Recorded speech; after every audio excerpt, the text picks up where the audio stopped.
Opozita shqiptare po përshkallëzon përpjekjet në arenën ndërkombëtare për të shpadur të pavlefshme zgjedhjet vendore të 11 majit. Sali Berisha njoftoi se video të konsideruara prej tij si prova flagrante të manipulimit zgjedhor janë ndërzuar këtë të hënë në grupin parlamentar të Partisë Popullore Europiane në Asamblenë Parlamentare të Këshillit të Evropës. E paraqitura në tempullin në grupin parlamentar të Partisë Popullore në Asamblenë Parlamentare të Këshillit të Evropës ishin shokuese për audiencën. Tani zhvillohet debati në të cilat zgjedhjet janë, thash edhe një herë, zgjedhje që s'kan të bëjnë me standardet europiane siç konstaton. Por kryedemokrati nënvizoi se kjo nuk do të jetë ndalesa e fundit. Ai deklaroi se provat e pretenduara për manipulime do të çohen edhe përtej Oqeanit në Kongresin dhe Senatin e Shteteve të Bashkuara, si edhe në parlamentet e vendeve anëtare të Bashkimit Evropian. Të opozitës, faleminderit. Këto prova do të çohen kudo, në Kongres, në Senat, në parlamentet vendeve anëtare, në institucionet e kombëtare, me një dallim. Normal është të shkohet me raportin përfundimtar, se ku shkohen që të merret permanent me një problem nuk e ka.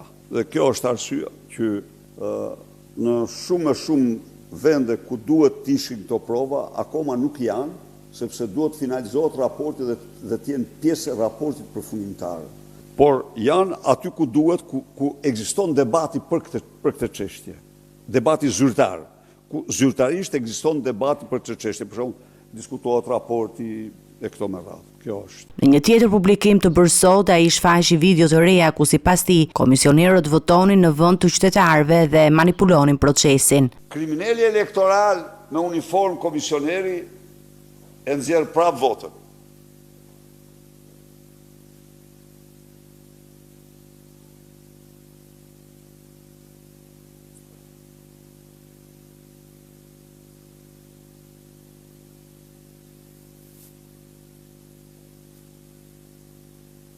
Nuk ndalet. Nuk ndalet. Komisioneri e kontrollon fletë e votimit para se ai ta hedh në kutitë të votimit.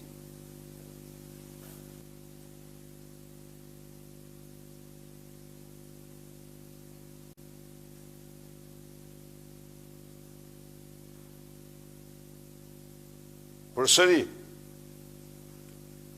ky është votimi, fytyra e votimit.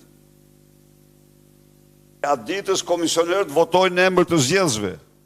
Kjo është.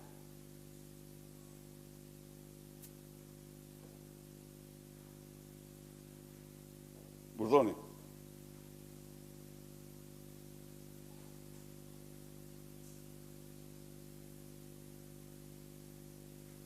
Ai bëri thirrje qytetarëve që të ngrihen për të mbrojtur të drejtat e tyre dhe për të mos lejuar, siç e quajti ai, uzurpimin e vullnetit të tyre me votë.